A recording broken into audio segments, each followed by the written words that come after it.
Previously, we were talking about infections mainly happening in women. However, these two episodes, we're going to talk about infections that happen in prostate and how is that going to affect our sexual function, namely talking about prostatitis.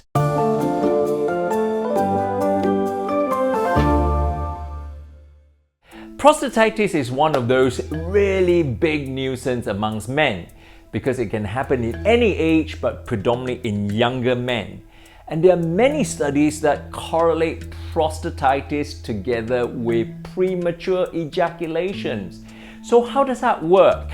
In fact, nobody knows. What we know is that there are multiple studies that show that chronic prostatitis itself can actually induce the possibilities of premature ejaculation.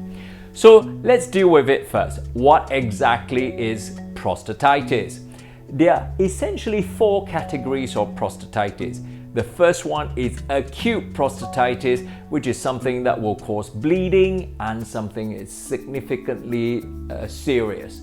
However, when the infection itself may be a bit long ongoing, up to 6 months or so, either with bacteria, which is named as chronic bacterial prostatitis, or no bacteria, which is chronic non-bacterial prostatitis, and two of these infections can actually induce premature ejaculation.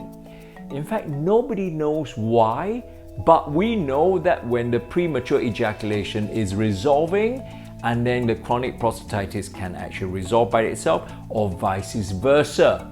So many men actually may need to have the infection treated in order to improve their sexual function to prolong the time of ejaculation. And in fact, some study even suggested that with frequent ejaculation itself might have the possibility of dampening that chronic inflammatory changes in the prostate and subsequently solve the problem of chronic prostatitis together with the issues of premature ejaculation. For following week, we're going to talk about the more serious version of prostatitis, which is acute prostatitis.